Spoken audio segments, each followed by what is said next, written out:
दोस्तों Vodafone idea limited की बात करें तो यहाँ पे कुछ बड़ी अपडेट निकल के आ रही है जिनको एक एक करके हम डिस्कस करेंगे। वोडाफोन आइडिया का शेयर इस समय सिंगल डिजिट में आ चुका है और इसके पीछे वजह बाजार में गिरावट का माहौल।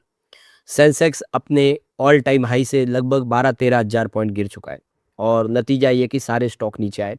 वोडाफोन आइडिया जो अपनी ज़िंदगी बचाने के लिए, अपने बिज़नेस को बचाने के लिए हर भरसक कोशिश कर रहे हैं। गवर्नमेंट का सपोर्ट भी मिल रहा है। अभी बहुत सारी प्रॉब्लम है जिससे बाहर निकला है। अब यहाँ पे कुछ बड़े फैसले वोडाफोन आइडिया ने किए जिसको समझेंगे इस वीडियो के माध्यम से। कंपनी ने अपने क्वार्टर 4 की तैयारी भी कर ली है। उम्मीद क्वार्टर 4 से अगर कंपनी का रेवेन्यू बढ़ता है, कंपनी को लॉस में कमी आ रही है तो आगे उम्मीद होगी कि ये स्टॉक कुछ बेहतर करेगा। यहाँ पे कंपनी पे फिर से पेनल्टी भी लगी है जिसको भी जानेंगे किस वजह से ये पेनल्टी लगी है। और यहाँ पे एयरटेल ने भी स्टेप उठा दिया, वोडाफोन आइडिया जैसी वो भी राहत चाहते हैं। तो क्या है आगे की रणनीति, इन सारी बातों को जानेंगे इस वीडियो के माध्यम से। लेकिन फ्रेंड्स उससे पहले अगर आप पहली बार हमारे चैनल पे आए तो चैनल को सब्सक्राइब कर दीजिए, एक बेल आइकॉन दबा दीजिए ताकि जब भी नया वीडियो बने पहला नोटिफिकेशन आपको मिले। वीडियो पसंद आए तो लाइक से जरूर कीजिए।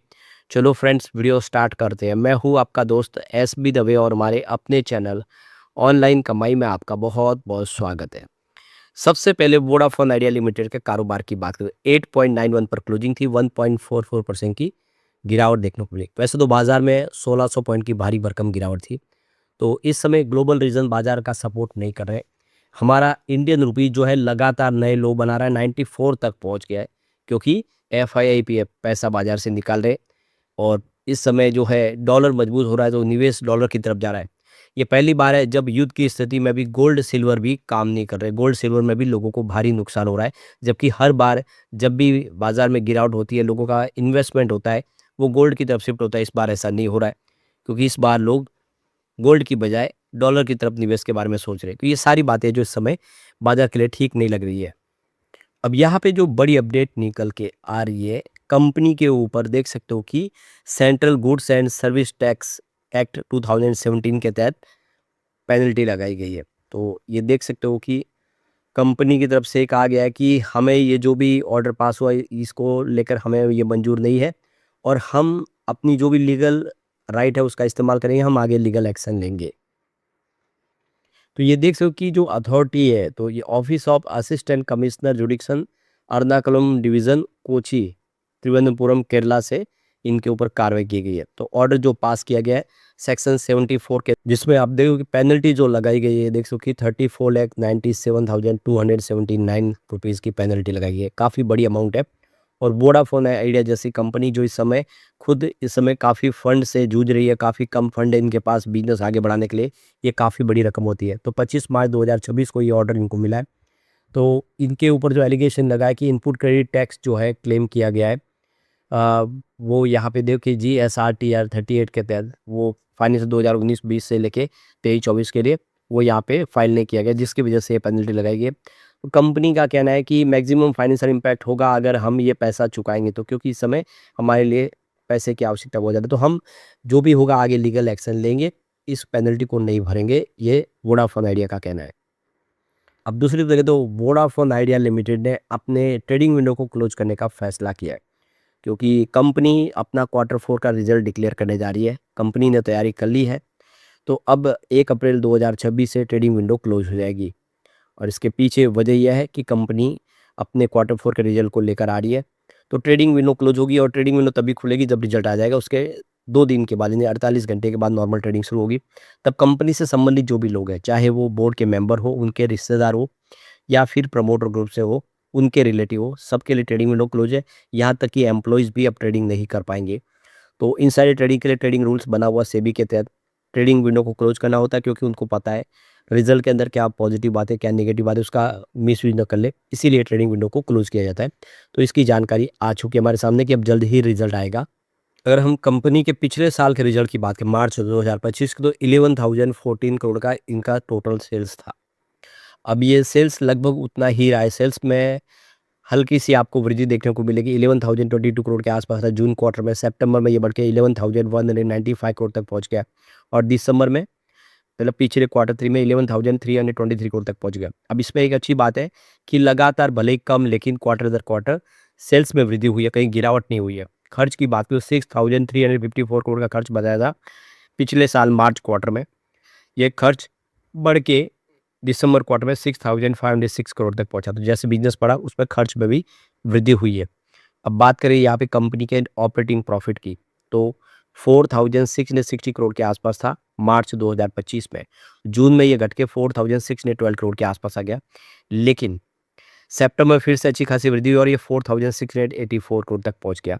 ऑपरेटिंग प्रॉफिट दिसंबर क्वार्टर में यानी पिछले क्वार्टर में 4,817 करोड़ तक पहुंच गया। तो लगातार ऑपरेटिंग प्रॉफिट भी बढ़ रहा है, सिर्फ जून को छोड़ दे तो आंकड़े लगातार वृद्धि हो रही है।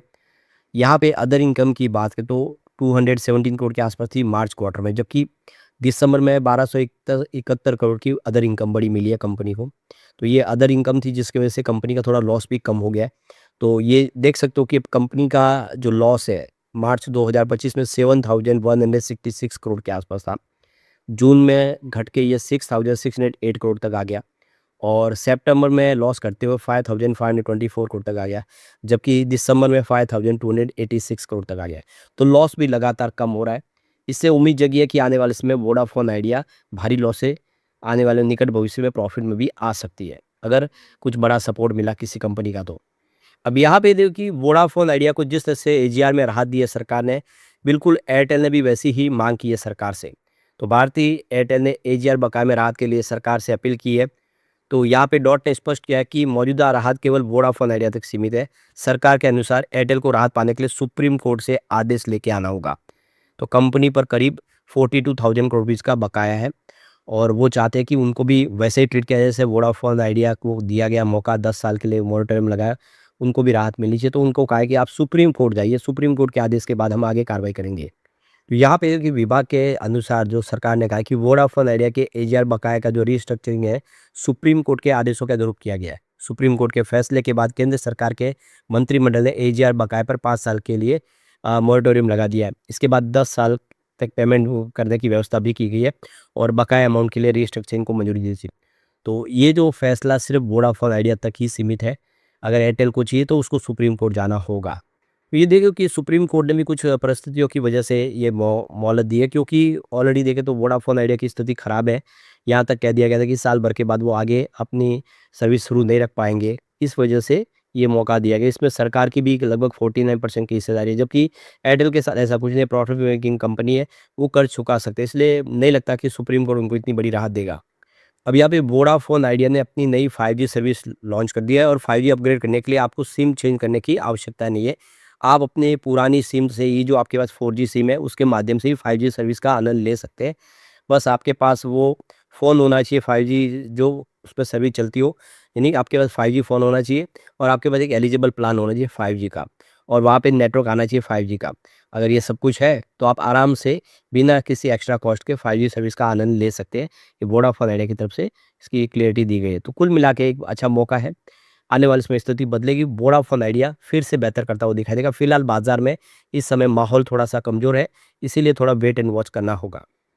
लेकिन फ्रेंड्स, कोई भी इन्वेस्टमेंट करने से पहले अपने फाइनेंशियल एडवाइज़र से एडवाइस ले लें या अपना खुद का रिसर्च करें, क्योंकि मैंने वीडियो आपके एजुकेशनल पर्पज़ के लिए ही बनाया। वीडियो पसंद आए तो लाइक से ज़रूर कीजिए और चैनल को सब्सक्राइब कर दीजिए। Thank you friends.